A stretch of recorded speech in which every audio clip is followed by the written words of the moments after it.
صوفیاء کرام اولیاء کرام یہ فرماتے ہیں کہ دکھ انسان کو اللہ کے قریب کرتے ہیں۔ آپ کو نہ بھی سمجھ آئی تو جملہ بڑا مزیدار ہے، میری تربیت کرے گا۔ دکھ انسان کو اللہ کے قریب کرتے، سکھ بندے کو اللہ سے دور کرتے، یاد رکھنا۔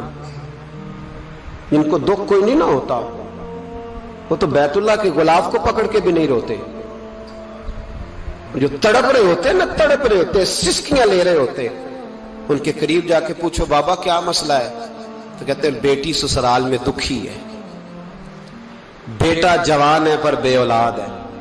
دکھ ہے نا جن لوگوں کو، ان کے پاس درد ہے، ان کی آنکھوں میں آنسو ہے، لیکن جو سکھی ہیں ان کا ماحول ان کے معاملات سخت ہو جاتے۔ حضرت ایوب علی نبینا علیہ الصلوۃ والسلام اللہ کے پیغمبر ہیں، اللہ نے بیٹے بھی دیے، کھیت بھی دیے، بہت زیادہ جانور بھی دیے، بڑی دولت، بڑا کچھ۔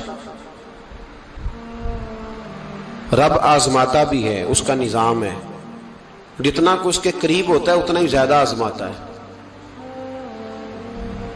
فرشتے عرض کرنے لگے مولا جناب ایوب، اللہ کریم نے فرمایا یہ میرا دوست ہے، ایوب میرا نبی ہے، میرا پیغمبر ہے، میرا دوست ہے۔ تو فرشتے عرض کرنے لگے مولا جو اس کو اتنا نواز دے اس نے دوست تو بننا ہی ہوتا ہے۔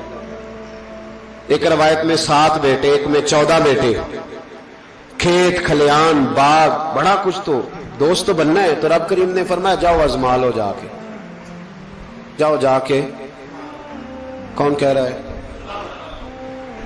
یاری تیری سونا تے ازمائشاں تیریاں اگ، اے سونا پرکھیا جاوندا ہی پہلو نال اگاں دے لگ، جاؤ آزما لو۔ فرشتے آ گئے، ایک ہی دن میں سارے باغ اجڑ گئے، جل گئے کھیت۔ ایک دن لگا، بننے میں وقت لگتا ہے، اجڑنے میں وقت نہیں لگتا۔ ایک دن لگا تو جانور ایک بیماری سے سارے مر گئے۔ جناب ایوب گھر سے باہر نکلے، واپس آئے تو ساری اولاد کی لاشیں پڑی۔ بڑا مشکل مسئلہ ہے نا، لیکن زبان پہ ایک ہی لفظ ہے، انا للہ و انا الیہ راجعون۔ حضرت ایوب صبر سے، حوصلے سے، اطمینان سے، اس پر بس نہیں، اللہ کے نبی پیغمبر، یہاں تو جو 5 نمازیں پڑھتا ہے وہ کہتا ہے مجھے بخار کیسے ہو گیا، حالانکہ میں نمازی ہوں، میں تو روزانہ سورۃ یاسین پڑھتا ہوں، میرے گھر میں فاقہ کیسے آ گیا، میں تو روزانہ صبح قرآن شریف کھولتا ہوں، پھر بھی حضرت جی میرے گھر کے اندر بیماری کا کیا لینا دینا۔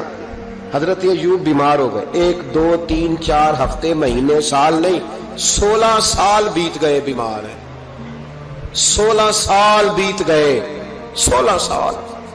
حضرت ایوب علیل ہے۔ ایک دن زوجہ قریب آئیں تو کہنے لگی آپ اللہ کے نبی ہیں، آپ جو بھی دعا کریں مالک قبول فرما لیتا ہے، دعا کریں آپ کو شفا دے دے۔ جناب ایوب فرمانے لگے ایک بات تو بتا، شفا کتنے دن رہی ہے؟ کہنے لگی 60 سال۔ فرمایا کھیت کھلیان اولاد مال دولت کتنا عرصہ رہا؟ کہا 60 سال۔ 60۔ آپ فرمانے لگے بیماری کو کتنے سال ہوئے؟ کہا 16 سال۔ فرمانے لگے ذرا مجھے تکلیفیں اور بیماریوں کو بھی 60 سال ہو لینے دے، پھر دعا بھی مانگ لوں گا۔ برابر تو ہو لے، ابھی تو صرف 16 ہوئے، 60 ہو لیں دعا مانگ لوں گا۔ اور فرمانے لگے دعا مانگنی چاہیے پر میرے رب کو پتا ہے ایوب کس حال میں ہے، بس زبان پہ یہ لفظ آئے تو اللہ نے فرشتوں سے فرمایا تم نے جانچ لیا ہے لیبلوکم ایکم احسن عملا، پتہ چل گیا؟ کہ مولا چل گیا۔ فرمایا جاؤ اب میرے بندے کو نواز دو، بس مالک بے نیاز ہے نا۔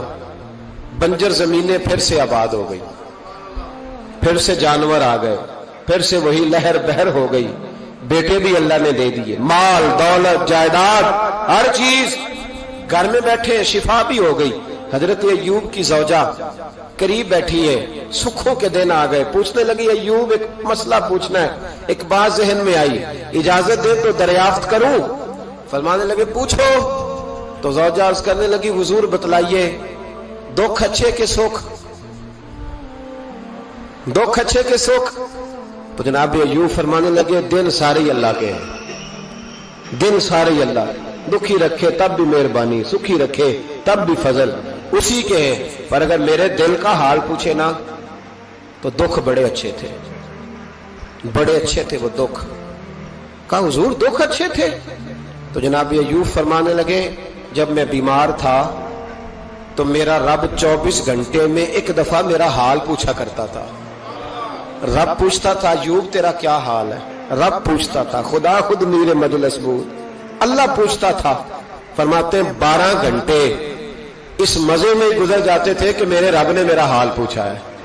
12 گھنٹے اس کیف میں بیت جاتے کہ اللہ نے حال پوچھا ہے. اور فرمایا اگلے 12 گھنٹے میں انتظار کرتا رہتا تھا کہ رب دوبارہ کب حال پوچھے گا. فرمایا 24 گھنٹے میں ایک دفعہ پوچھتا تھا. 2 عمر دراز مانگ کے لائے تھے 4 دن. 2 آرزو میں کٹ گئے 2 انتظار میں. تو فرماتے ہیں بس یہ اس طرح حال گزر جاتا تھا. فرمانے لگے شفا تو ہو گئی, صحت تو ہو گئی, کھیت کھلیان تو ہو گئے, پر اب میرا رب میرا حال تو نہیں نہ پوچھتا. صبر کرنا سیکھیں, حوصلہ پیدا کریں. یہ چھوٹی چھوٹی باتوں پہ, چھوٹے چھوٹے معاملات پہ رونے لگنا اور چھوٹی چھوٹی چیزوں کو آڑ بنا کر ناشکری کرنا صبر پیدا کرے. یہ بہت اعلیٰ عادت. اگر آپ میں حوصلہ ہوگا نا تو گھر کے اندر بہت سارے معاملات, گھر کے اندر, دفتر کے اندر, فیکٹری کے اندر, معاشرے کے اندر صحیح رہیں گے.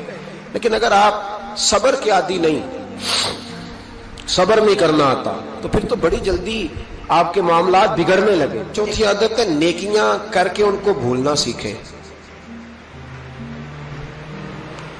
نیکی کر کے بھول جایا کریں. کسی کو روٹی کھلا کے اسے یاد نہ رکھیں, کسی کو رستہ دکھا کے پھر اسے یاد نہ رکھیں, کسی کو ایک دفعہ 10,000 قرض دے کے اس کی مشکل میں پھر دوبارہ اس کا ذکر نہ کریں.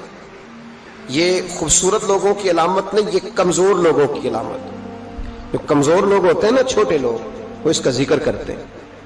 وہ کچھ جگہوں پہ اپنی نیکیوں کا اظہار کرتے ہیں. نیکی ہوتی وہ ہے جو بندے اور رب کے درمیان راز ہوتی ہے, جو اللہ اور بندے کے درمیان.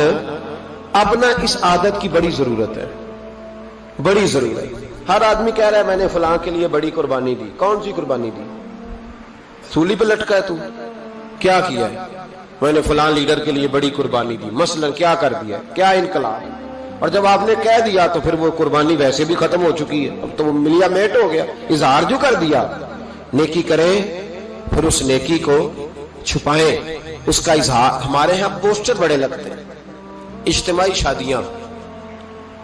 یہ جناب یہ لوگ نا, یہ رمضان شریف چڑھتے ہی ہمارے پاس پرچیاں لے کے آتے ہیں, جمعے میں اعلان کر دیں 4:30 بجے تک غریب سارے فلاں جگہ پہنچ جائیں, وہاں آٹا بانٹا جائے گا.